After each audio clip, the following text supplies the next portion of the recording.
Bonjour et bienvenue dans Voyage intérieur avec Gaëtan. Je suis Gaëtan Molon, accompagnateur de voyage intérieur.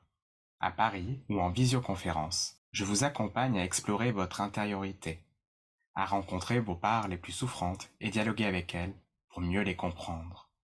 Je vous aide à vous reconnecter à vos forces intérieures afin d'apporter de la douceur et de la paix là où vous en avez besoin. Et dans ce podcast, je vous propose à chaque épisode une exploration. Aujourd'hui, épisode 3. Et si on déployait sa lumière intérieure?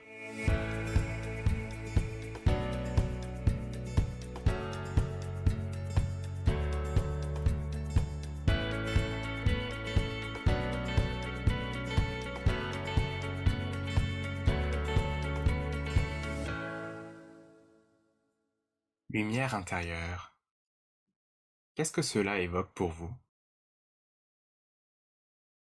L'expression peut paraître abstraite, voire ésotérique. Elle l'est peut-être, mais c'est une expression que j'aime bien. Je la trouve poétique, magique. Alors qu'est-ce que c'est notre lumière intérieure? Je suis intimement convaincu que l'être humain est, à sa naissance, doté d'une bonté primordiale. Il est capable de gentillesse, de bonté, de compassion, mû par la volonté de partager avec autrui, d'aider l'autre, d'être en lien. La lumière intérieure, c'est l'amour de la vie, du vivant. C'est cette ouverture du cœur qui ne demande qu'à se déployer pour rayonner dans tout notre être et pour rayonner dans le monde. Elle est présente en chacun de nous, mais au cours du chemin, nous pouvons la perdre de vue. Qu'est-ce qui peut nous éloigner de cette ouverture du cœur?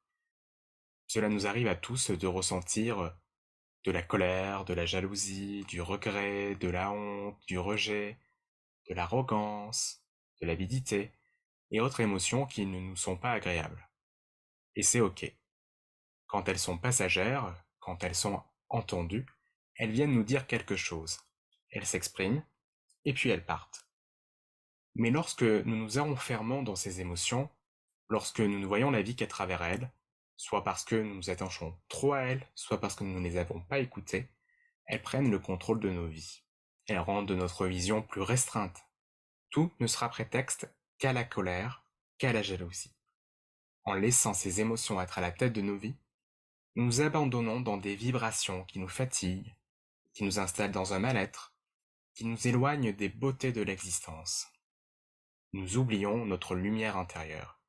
Nous oublions que nous pouvons connaître autre chose que le mode survie. Car lorsque nous sommes prisonniers de ces émotions, nous ne sommes plus dans la vie.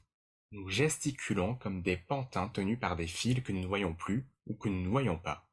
Nous ne voyons plus notre grandeur singulière. Nous ne voyons plus les possibles, les ouvertures. Et cultiver, déployer cette lumière intérieure, c'est un choix. Et pour l'illustrer, j'ai envie de vous raconter une légende amérindienne qui possède une grande sagesse. Un soir d'hiver, un vieil homme se réchauffe doucement au coin du feu, alors qu'entre brusquement tempête devant son petit-fils. Il est de nouveau très en colère. Son jeune frère s'est montré encore injuste envers lui. Alors son grand-père lui dit: Il m'arrive aussi parfois de ressentir la haine contre ceux qui se conduisent mal, et surtout qui n'expriment aucun regret. Mais la haine m'épuise. Et à bien y penser, ne blesse pas celui qui s'est mal conduit envers moi. C'est comme avaler du poison et désirer que ton ennemi en meure. J'ai souvent combattu ce sentiment, car j'ai appris que la bataille entre deux frères, comme à l'intérieur d'une même nation, est toujours une bataille entre deux loups à l'intérieur de soi. Le premier est bon et ne fait aucun tort. Il vit en harmonie avec tout ce qui l'entoure et ne s'offense pas lorsqu'il n'y a pas lieu de s'offenser. Il combat uniquement lorsque c'est juste de le faire et il le fait de manière juste. Mais l'autre loup, celui-là est plein de colère. La plus petite chose le précipite dans des accès de rage. Il se bat contre n'importe qui, tout le temps et sans raison. Il est incapable de penser parce que sa colère et sa haine prennent toute la place. Il est désespérément en colère. Et pourtant sa colère ne change rien. Et je peux t'avouer, tempête de vent, qu'il m'est encore parfois difficile de vivre avec ces deux loups à l'intérieur de moi. Parce que tous deux veulent avoir le dessus.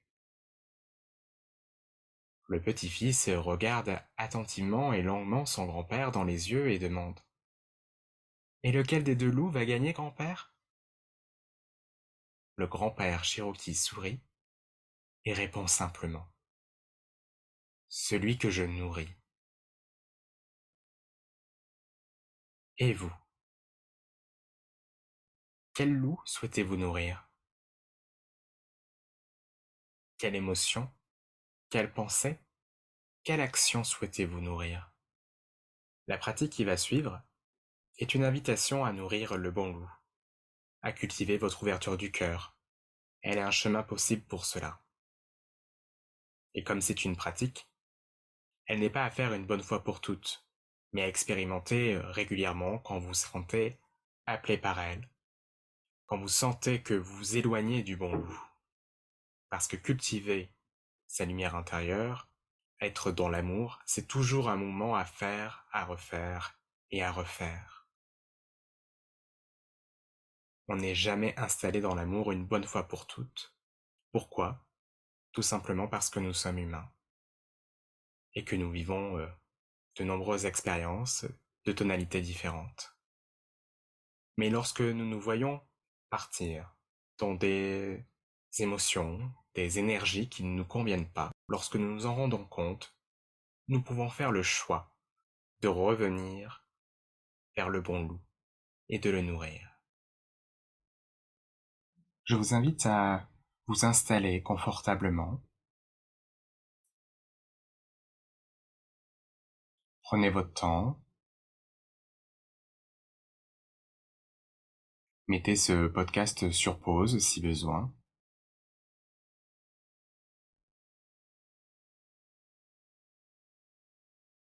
Puis lorsque vous êtes bien installé, prenez contact avec votre respiration.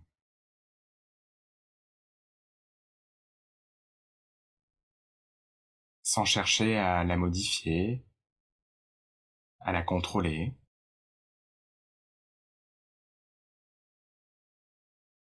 Observez juste comment elle met en mouvement votre corps lorsque c'est le moment de l'inspiration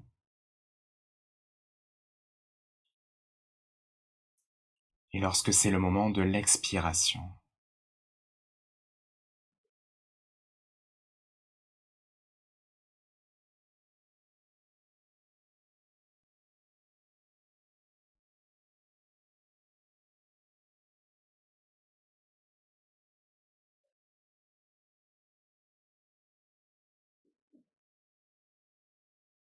Et si ce n'est pas déjà fait, je vous invite à fermer les yeux. Et vous sentez peut-être qu'une détente s'installe dans votre corps.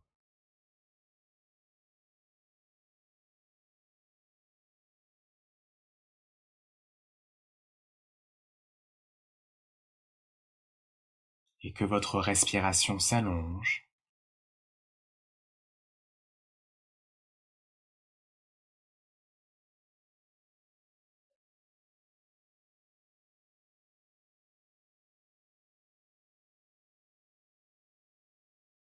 Et grâce à votre respiration, vous allez approfondir votre détente.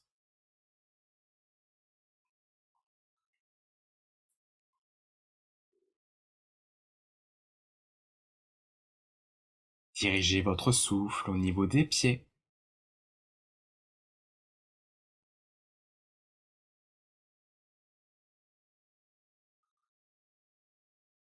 des chevilles,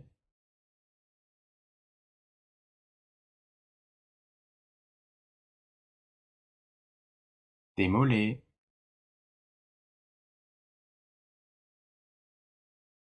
des genoux,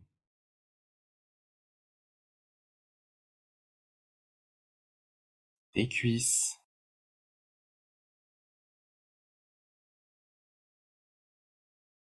au niveau des deux jambes ensemble,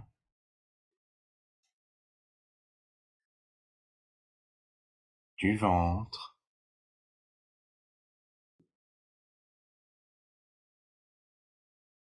de la poitrine,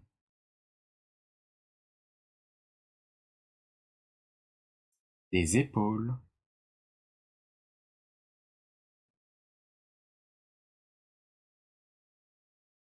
les bras,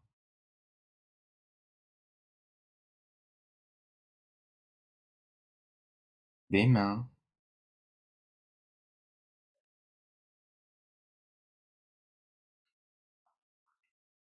les deux bras ensemble,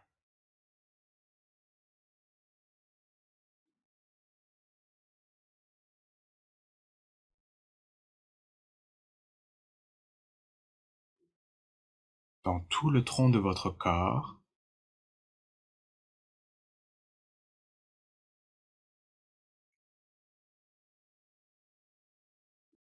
au niveau du cou,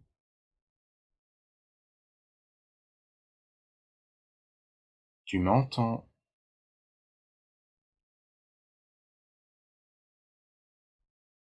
de la bouche, des joues,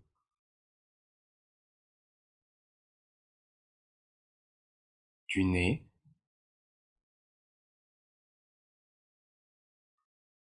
des yeux,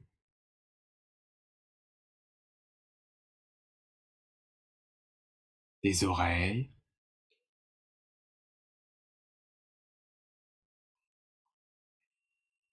du front,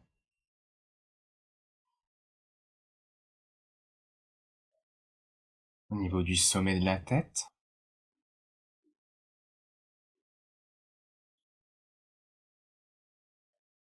toute la tête,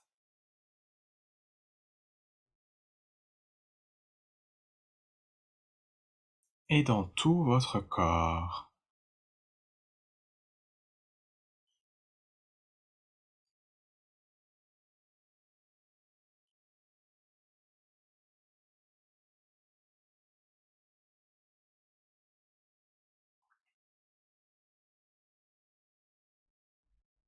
À présent, portez votre attention au niveau de votre cœur, du chakra du cœur.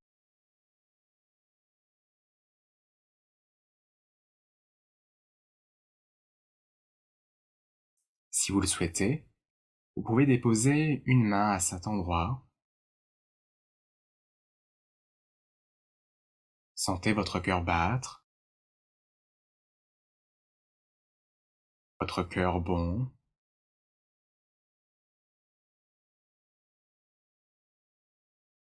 aimant.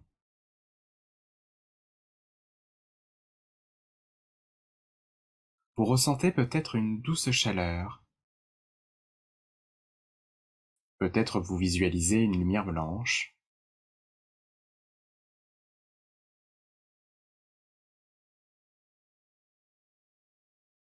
Ou peut-être que ça s'exprime différemment pour vous.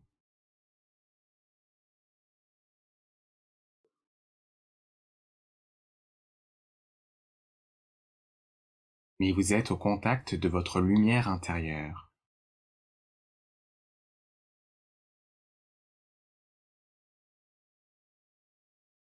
Et pour densifier cette lumière intérieure, je vous invite à invoquer un souvenir où vous avez ressenti un amour inconditionnel dans votre vie.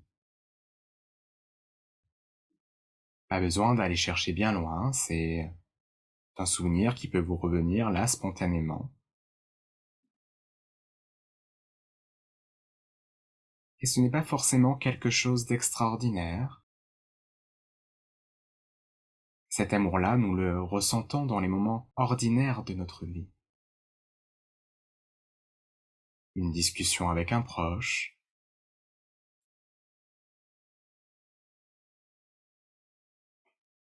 un sourire,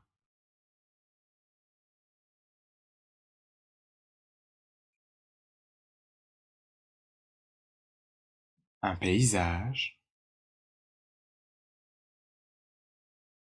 Imprégnez-vous de la tonalité de ce moment.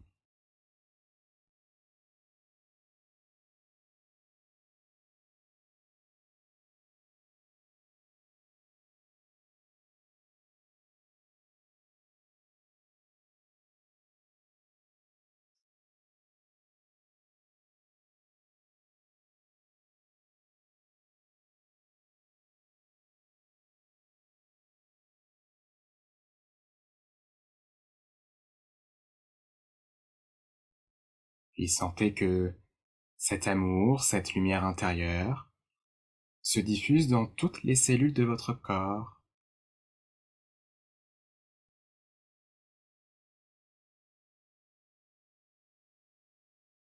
Elle se diffuse dans toute votre poitrine,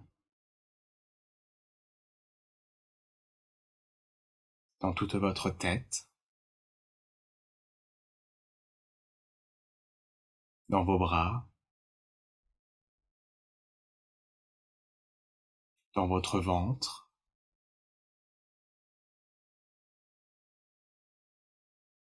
dans vos jambes, dans vos pieds, dans votre dos, dans tout votre corps, dans tout votre corps, vos cellules pétillent d'amour.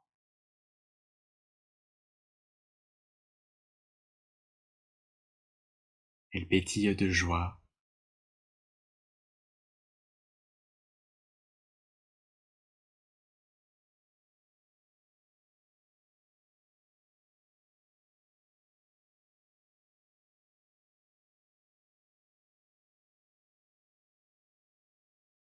Et votre lumière intérieure ne rayonne pas seulement dans votre corps.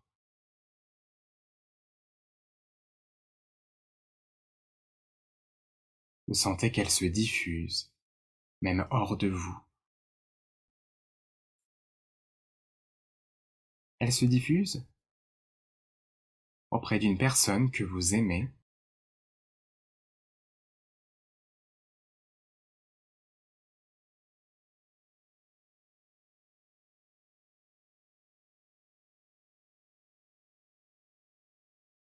peut-être que elle vient même étreindre plusieurs personnes que vous aimez.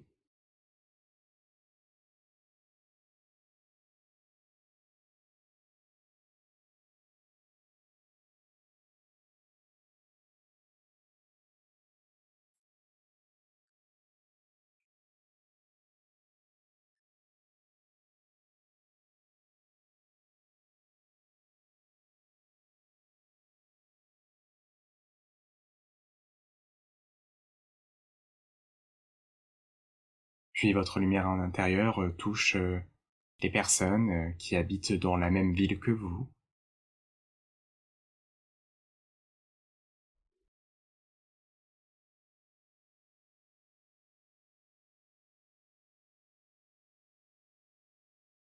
qui habitent dans la même région que vous,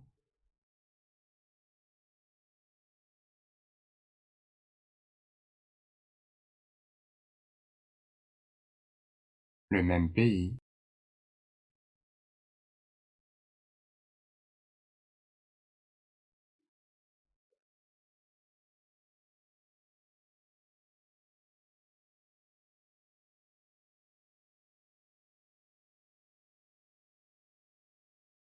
Et pourquoi pas le monde entier.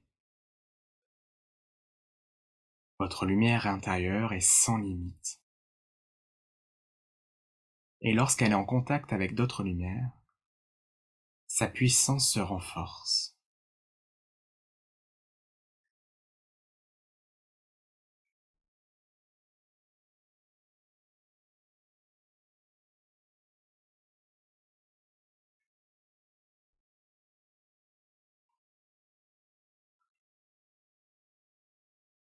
Je vous laisse goûter cette expérience encore quelques instants.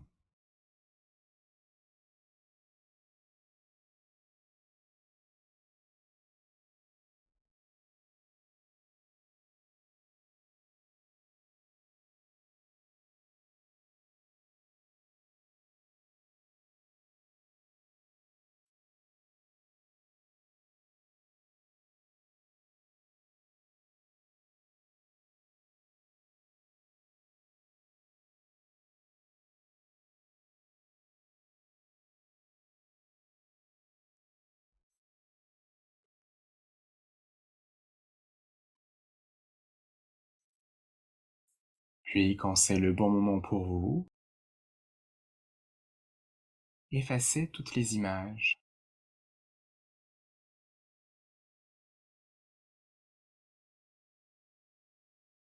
Visualisez votre corps dans la pièce où vous vous trouvez.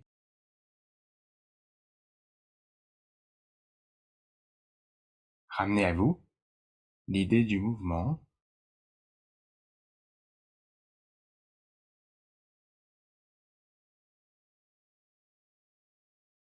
Et vous pouvez faire tous les mouvements que votre corps vous demande maintenant.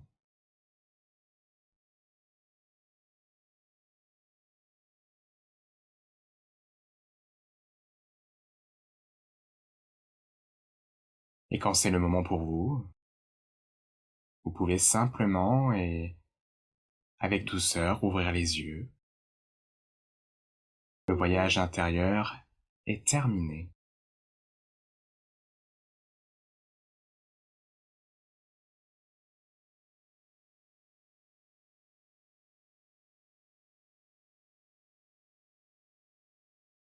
Après ce voyage, comment vous sentez-vous? Physiquement, émotionnellement? Je vous invite à écrire les réponses dans un carnet et de noter certains éléments de votre expérience. Si vous souhaitez partager votre expérience avec moi, c'est avec plaisir que je vous lirai. Je vous remercie d'avoir fait ce voyage avec moi. Et si vous pensez que cet épisode peut aider quelqu'un, n'hésitez pas à le partager. Vous pouvez aussi déposer un commentaire sur votre plateforme de podcast préférée. Ainsi vous aiderez d'autres personnes à découvrir ces voyages intérieurs. Et pour ne manquer aucun épisode, un moyen efficace, vous abonner. En attendant de vous retrouver dans le prochain épisode, je vous souhaite de lumineuses journées. À bientôt.